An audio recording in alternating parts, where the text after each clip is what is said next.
को बुलाया। देवर्षि नारद ने देखा, हाथ पकड़ा और बोले, आरे रुक में जाको नाम, और सब काम देव ने कियो। श्री कृष्ण संग व्यारे बचन दे।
इनका नाम रुक्मिणी है और इनका विवाह भगवान कन्हैया के साथ में होगा। और बाद में देवर्षि नारद इतना कहने के बाद नारायण नारायण गुणगान करते हुए चले हैं। कैसे? श्रीमन नारायण नारायण हरि हरि।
हुए चले और जाकर के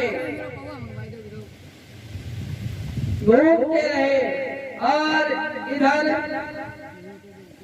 धीरे धीरे कुछ समय बीता। एक दिन रुक्मिणी जो थी खेल रही थी गुड्डा गुड़िया का खेल। रुक्मिणी की माँ आ गई और कहने लगी, बेटी क्या कर रही हो? रुक्मिणी कहने लगी, भैया गुड्डा गुड़िया की लड़ाई कर रहे हैं। दिमाग में झटका लगा रुक्मिणी के माँ के, मेरी भी बेटी शादी के लायक हो गई है और हमें भी शादी करनी चाहिए। तुरंत ही एक दासी को भेज करके अपने पति को बुलाया। जब महाराज भीष्म आए हैं और कहा देखिए अभी थोड़ी देर पहले हम गए और इतनी जल्दी बुला लिया। स्वामी एक बात कहें, हमारी और तुम्हारी पुत्री रुक्मिणी घर में खेल रही है और जवान है, जवान बेटी के लिए एक सुंदर वर होना चाहिए और नहीं तो पाप लगता है बाप महतारी को, माँ बाप को पाप लगता है अगर जवान बेटी घर में घूम रही हो, शादी न करें तो आप शादी कर दें। कहा कि ठीक है, तुमने अच्छी बात कही है, हम आज ही जाकर के विचार मिलाएंगे और जाकर के दरबार में पहुंच गए। दरबार के लोगों से कहा है कि यहाँ पर उपस्थित सभी लोग बैठे हुए हैं, आप सभी लोगों से एक हम विचार विमर्श करना चाहते हैं। हमारी पुत्री रुक्मिणी सियानी हो गई है, आप सब लोग हमें सुंदर वर, सुंदर घर परिवार, हर तरह से लड़का संपन्न हो, कोई सुंदर राजकुमार बताएं। सब लोग कोई किसी का नाम लेता है तो कोई किसी का नाम लेता है, लेकिन कारण एक ये बन गया, कोई किसी का नाम लेता है तो दूसरा व्यक्ति उसके अवगुण बताने में लग जाता है।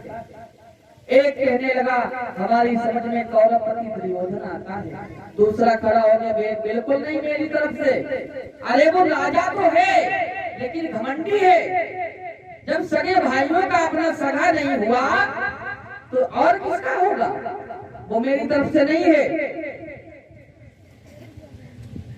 लेकिन फैसला कुछ भी नहीं हो रहा है। हुआ ऐसा कि दरबार के बारी बारी से राजन के नाम सुना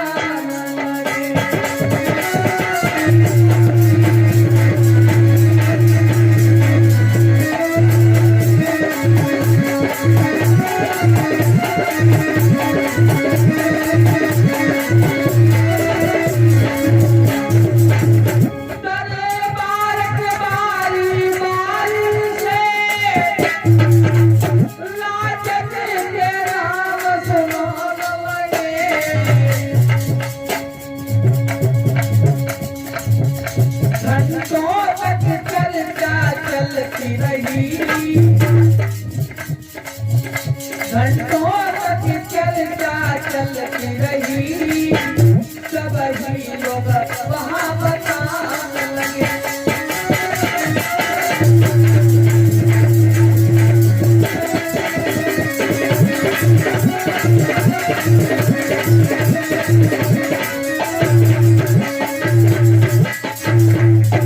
दरबार के बारी बारी से राजन के नाम सुनाने लगे, दूसरे लोग उन लोगन के गुण और आईब बताने लगे, दूसरे लोग उनकी बुराई बताते हैं।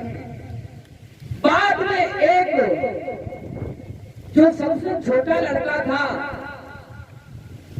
महाराज भीष्म का, वो कहने लगा पिताजी मेरी समझ में आता है भगवान कन्हैया के साथ मैं अपनी बहन की शादी कर दूं। भीष्म को चल पड़ेगा ती पर बाल बेटा, बहुत अच्छी बात कही है, यही तो विचार मेरा था।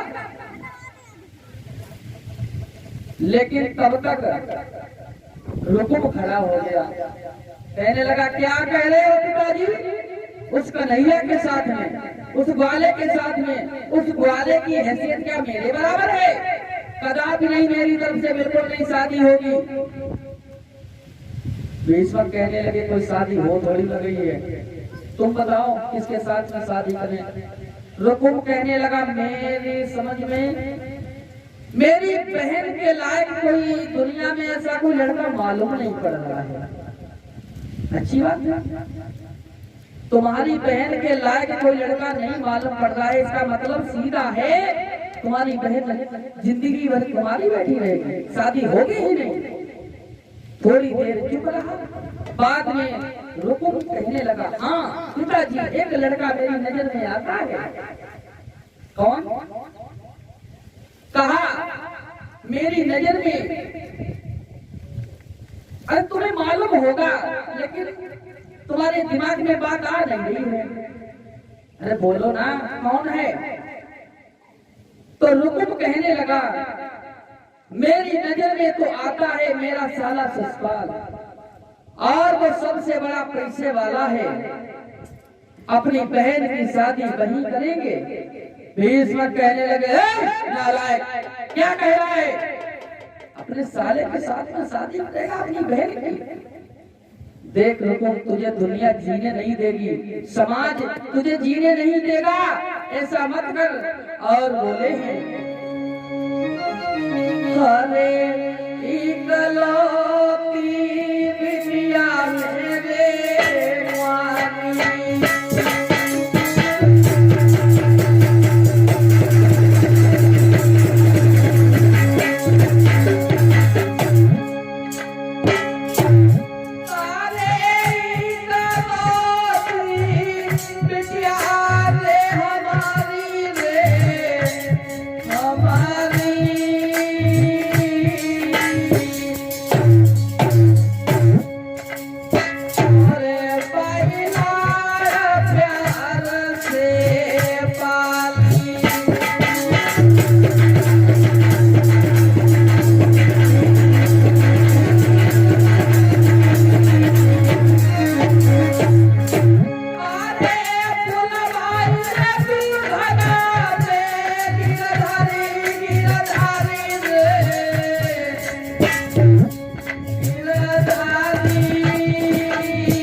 वाली, कन्हैया के साथ में विवाह करते।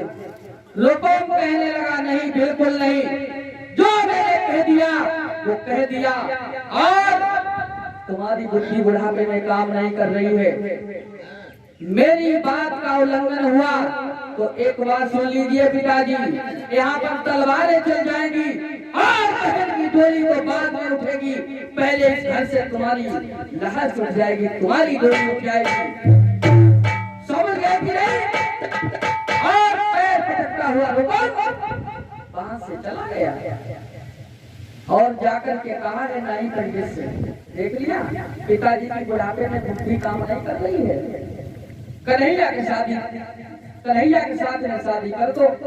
अरे वो ग्वाला है, गैया चुराता रहा, माखन चुराता रहा और चीन चुराता रहा और गैया चुमा चुमा करके गुजर चलाता रहा, क्या हमारे बराबर उसकी हैसियत है? कोई गुण नहीं उसके अंदर है। हाँ एक गुण है, बंसी बहुत अच्छी बजाता है, और कोई गुण नहीं है उसके अंदर। अब तुम ऐसा करो, एक पत्र ले जाकर के मेरे साले ससुराल को दे देना, और पत्र लिखा है क्या?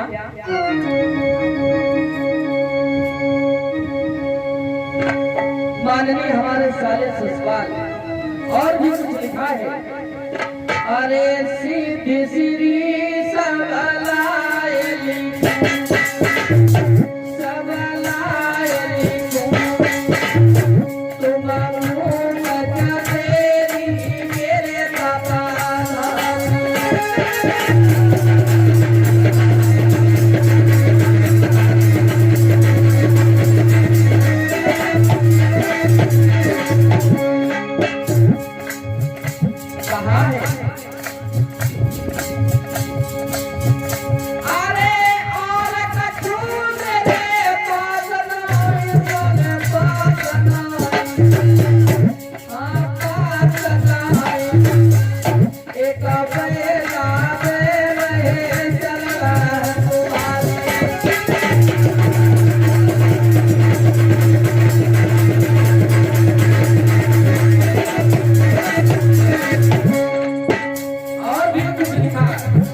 शादी कर रहे हैं तुम्हारे साथ में, लेकिन एक शंका है, दुविधा है।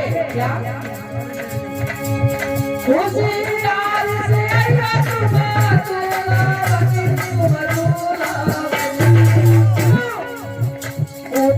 मधुरा को मेरे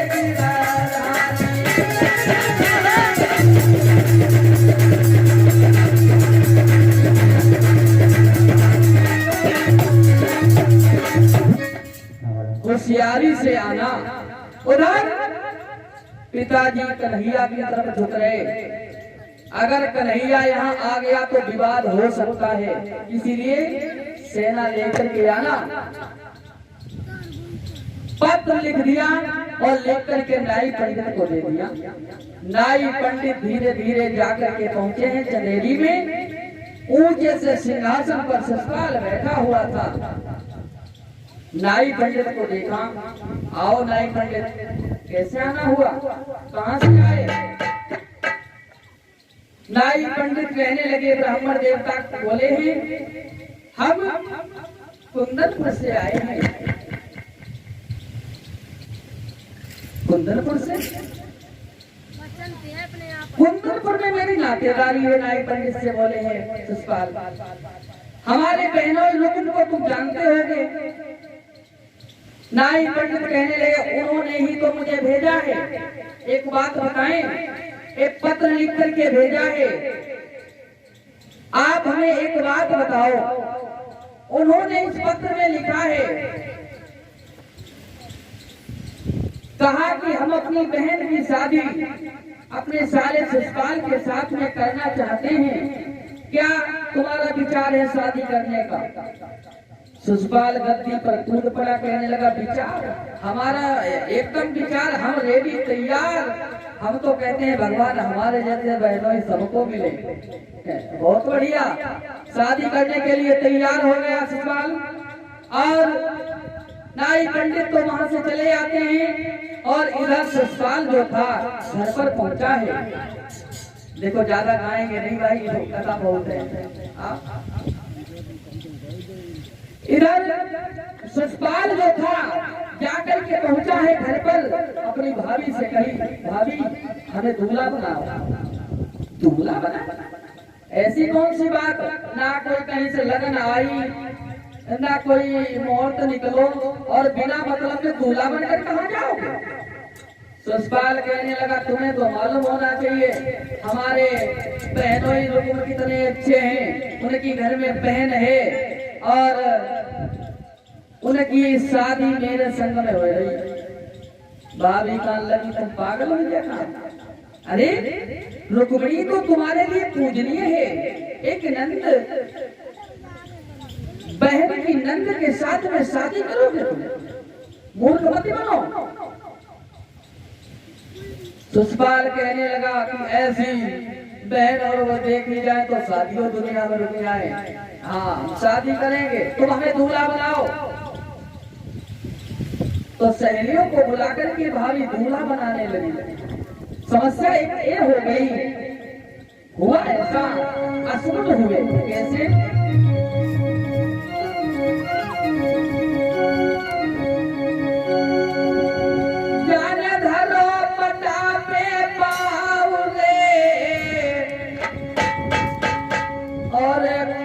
लगी गई भाभी,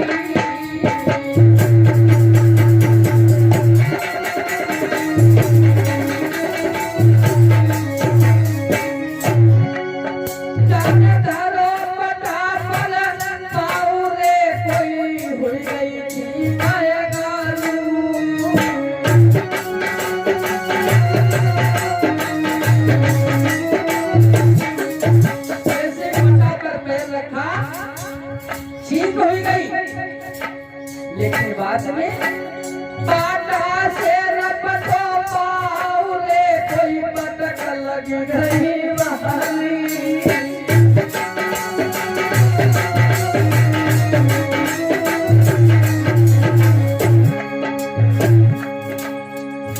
गिर गया, लेकिन जब गिरा है तो सहेलियां आती ना, वो ठट्टा मारी का हंसन लगी। सुषपाल कहने लगा, क्यों काय कोई मालूम बहादुर लोग गिरते ही उठते रहते हैं। हाँ हाँ बहादुर लोग हैं। महाराज बिलैया घर में कोई नहीं है, कोई भागल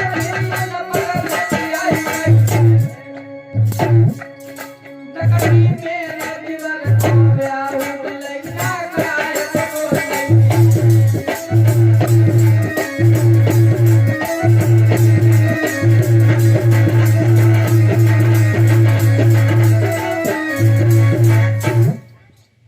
अशुभ होने लगे। बाद में मोर रखा और ऐसे ही तैयारी करके दूल्हा बनाया, लेकिन हुआ ऐसा, बाद में सुषपाल जब दूल्हा बने, भाभी से कही कोई कमी तो नहीं रह गई। अब कोई कमी नहीं। हाँ एक कमी मालूम पड़ती, जब आंखी देखत तो काज नहीं मालूम पड़ती लगो हो। सहेलियों से कही कमी छोड़ दी, चल काजल की डबिया लेकर गया, काजल लगा तो भाभी जो मालूम अरे काजल लागी देना धूप के नैना दिखाई दो पट्टा और कछु ठाड़ी गाई रहेगी तरे मनाई लड़की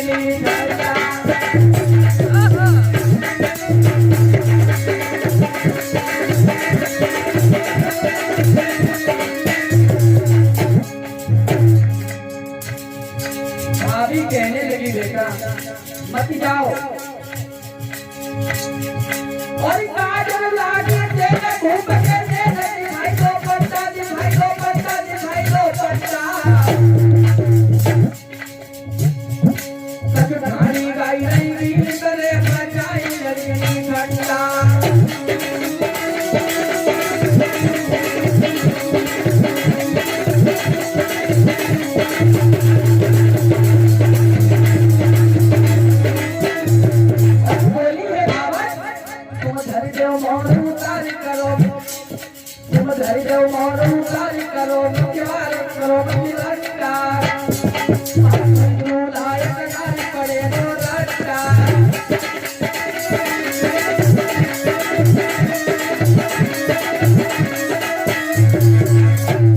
मोहर उतार के रख दो, वहां दुई दूल्हा है एक नर। अब मालूम हट मत करो, हाँ मैं नहीं मालूम झंझट हो जाए। सुषपाल कहने लगा तुम मुझे मूर्ख मत बनाओ, हम जाएंगे तो जाएंगे जरूर। तुरंत ही सुषपाल वहां से दूल्हा बन करके चला और जाकर के सेना तैयार की, दंतवक्र को बुलाया, अपने मौसी के लड़के को बुलाया, सारी सेना तैयार की और जाकर के कुंदनपुर में एक बगीचे में टेक दी। और इधर देखते हैं जब रुक्मिणी को पता चला हमारे भैया ने हमारी शादी सुषपाल के साथ तय कर दी और बारात भी आ गई, अब हम क्या करें।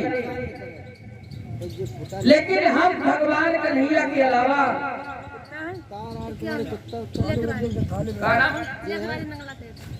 और लेखराज नगरा शेख 51 दान करते हैं, भगवान की सबसे शुभकामनाएं एक छोटी बहन के द्वारा अर्पण हुए हैं। कोई दिक्कत नहीं है। इधर रुक्मिणी सोचने लगी अब हम कैसे जिंदा रहें, मैंने तो तन मन से कन्हैया को ही अपना पति माना है। ऐसे सोच रही थी, रो रही थी, तब तक द्वार से एक ब्राह्मण देवता निकले। ब्राह्मण देवता निकले गुणगान करते हुए, श्री कृष्ण गोविंद हरे मुरारे हे नाथ नारायण वासुदेव। ब्राह्मण देव को पास में बुलाया, ब्राह्मण देव पहुंचे, रुक्मिणी कहने लगी ब्राह्मण देवता मेरा एक काम कर दे। ब्राह्मण देव कहने लगे तुम रो रही हो, तुम्हारी कल नहीं परसों शादी हो जाएगी और तुम रो रही हो, क्या बात है। कहा कि शादी नहीं मेरी बर्बादी हो रही है, हमारा भैया सुषपाल के साथ में शादी कर रहा है मेरी। ब्राह्मण देव कहने लगे ये तो गलत ही हो रहा है। तुरंत ही ब्राह्मण देव कहने लगे हम क्या करें तुम्हारे लिए। तो रुक्मिणी कहने लगी आप ऐसा करें हमारा पत्र लेकर के चले जाएं। कहाँ? द्वारिका में। ब्राह्मण देव कहने लगे द्वारिका का ये दरी थोड़ी बहुत दूर है, ये चले जाएं। 750 कोस द्वारिका है, हम जाते ही जाते रास्ता में ही मर जाएंगे, हम तो पहुंच भी नहीं पाएंगे। रुक्मिणी कहने लगी कैसे भी पहुंचो, आप मेरा पत्र लेकर के चले जाएं। बाद में ब्राह्मण देव कहने लगे चलो, और इधर सदा छोटी बच्ची के द्वारा अर्पण हुए भगवान का सत्संग देखी जाएगी। लिख दो पत्र, पहुंच जाएंगे तो पहुंच जाएंगे, और अगर पहुंच जाएंगे इसी बहाने से भगवान का दर्शन हो जाएगा। और यही सोच करके ब्राह्मण देव चले हैं और धीरे धीरे आगे बढ़ते हुए जा रहे हैं। और जाकर के पहुंचे हैं एक बगीचा था, घनी छाया थी। वहां पर जब पहुंचे हैं तो घनी छाया देखी है पीपल की। ब्राह्मण देव ने सोचा यहाँ पर थोड़ी आराम कर लेते हैं। और हुआ ऐसा, सोचा कि अब क्यों थारी बिलमाई ले अरे जाई बगिया में दोबारे में रमाई ले जाई बगिया में।